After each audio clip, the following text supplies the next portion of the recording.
ಗೃಹಲಕ್ಷ್ಮಿ ಯೋಜನೆಯ ಮತ್ತೊಂದು ಅಪ್ಡೇಟ್ಗೆ ಎಲ್ಲರಿಗೂ ಸ್ವಾಗತ. ನಾನು ನಿಮ್ಮ ಪ್ರೀತಿಯ ಶಿವು.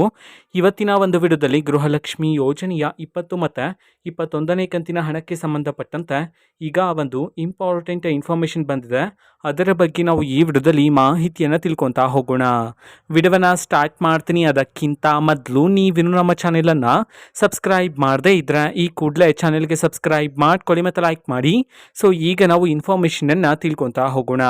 ಸೊ ನೋಡಿ, ಇವತ್ತು ಅಂತಂದರೆ ದಿನಾಂಕ 13/7/2025. ಸೊ ಇವತ್ತು ಗೃಹಲಕ್ಷ್ಮಿ ಯೋಜನೆಯ 20 ಮತ್ತು 21ನೇ ಕಂತಿನ ಹಣಕ್ಕೆ ಸಂಬಂಧಪಟ್ಟಂತೆ ಈಗ ಮಾಹಿತಿಯನ್ನು ತಿಳಿಸಿರ್ತಕ್ಕಂಥದ್ದು. ಸೊ ಇವತ್ತು ಯಾವ ಜಿಲ್ಲೆಗಳಲ್ಲಿನ ಮಹಿಳೆಯರಿಗಾದರೆ ಗೃಹಲಕ್ಷ್ಮಿ ಯೋಜನೆಯ 20 ಮತ್ತು 21ನೇ ಕಂತಿನ ಹಣವನ್ನು ಸರ್ಕಾರದ ಕಡೆಯಿಂದ ಬಿಡುಗಡೆ ಮಾಡಲಾಗ್ತಿದೆ, ಇದನ್ನು ನಾವು ತಿಳ್ಕೊಳ್ಳೋದಾದರೆ ಇವತ್ತು ಕರ್ನಾಟಕದಲ್ಲಿರ್ತಕ್ಕಂತಹ 14 ಜಿಲ್ಲೆಗಳಲ್ಲಿನ ಮಹಿಳೆಯರಿಗಾದರೆ ಗೃಹಲಕ್ಷ್ಮಿ ಯೋಜನೆಯ 20 ಮತ್ತು 21ನೇ ಕಂತಿನ ಹಣವನ್ನು ಬಿಡುಗಡೆ ಮಾಡೋದಕ್ಕೆ ಸಂಬಂಧಪಟ್ಟಂತೆ ಈಗ ಇನ್ಫಾರ್ಮೇಷನನ್ನು ತಿಳಿಸಿರ್ತಕ್ಕಂಥದ್ದು. ಸೊ ಈಗ ನಾವು 14 ಜಿಲ್ಲೆಗಳ ಹೆಸರನ್ನು ತಿಳ್ಕೊತಾ ಹೋಗೋಣ.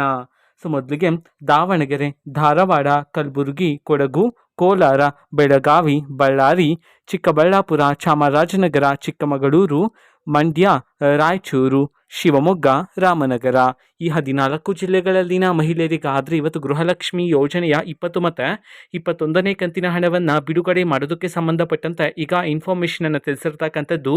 ಸೊ ಇದು ಇವತ್ತಿನ ಒಂದು ವಿಡಿಯೋ. ಸೊ ಇದೇ ರೀತಿ ಗೃಹಲಕ್ಷ್ಮಿ, ಅನ್ನಭಾಗ್ಯ, ಶಕ್ತಿ ಯೋಜನೆ, ಯುವ ನಿಧಿ, ಗೃಹ ಜ್ಯೋತಿ, ಕಾಂಗ್ರೆಸ್ನ ಎಲ್ಲ ಯೋಜನೆಗಳಿಗೆ ಸಂಬಂಧಪಟ್ಟಂತೆ ಇಂಪಾರ್ಟೆಂಟ್ ಅಪ್ಡೇಟ್ಗಳು ನಿಮಗೆ ಈ ಒಂದು ಚಾನಲಲ್ಲಿ ಇಮಿಡಿಯೇಟ್ಲಿ ಸಿಗ್ತಿರುತ್ತೆ. ಅದಕ್ಕೋಸ್ಕರ ನೀವಿನ್ನೂ ನಮ್ಮ ಚಾನಲನ್ನು ಸಬ್ಸ್ಕ್ರೈಬ್ ಮಾಡದೇ ಇದ್ದರೆ ಈ ಕೂಡಲೇ ಚಾನೆಲ್ಗೆ ಸಬ್ಸ್ಕ್ರೈಬ್ ಮಾಡ್ಕೊಳ್ಳಿ. ಸಬ್ಸ್ಕ್ರೈಬ್ ಮಾಡೋದ್ರ ಮುಖಾಂತರ ನಾನು ಯಾವುದೇ ವಿಡಿಯೋ ಹಾಕಿದ ತಕ್ಷಣ ನಿಮಗೆ ನೋಟಿಫಿಕೇಷನ್ ಸಿಗುತ್ತೆ. ಅದರ ಮುಖಾಂತರ ನೀವು ಬೇಗನೆ ವಿಡಿಯೋವನ್ನು ನೋಡ್ಬೋದಾಗಿರುತ್ತೆ ಮತ್ತು ಆ ವಿಡಿಯೋದಲ್ಲಿರುವ ಇನ್ಫಾರ್ಮೇಷನನ್ನು ನೀವು ತಿಳ್ಕೊಬೋದಾಗಿರುತ್ತೆ. ಮತ್ತು ಈಗ ನಾವು ಫೇಸ್ಬುಕ್ಕಲ್ಲಿ ಈಗ ವಿಡಿಯೋಸ್ಗಳನ್ನು ಅಪ್ಲೋಡ್ ಮಾಡ್ತಿದ್ದೀವಿ. ಫೇಸ್ಬುಕ್ ಚಾನಲ್ ಲಿಂಕನ್ನು ಡಿಸ್ಕ್ರಿಪ್ಷನ್ ಬಾಕ್ಸಲ್ಲಿ ಕೊಟ್ಟಿರ್ತೀನಿ, ಕ್ಲಿಕ್ ಮಾಡಿಬಿಟ್ಟು ಫಾಲೋ ಮಾಡಿ. ಓಕೆನಾ? So thank you, bye.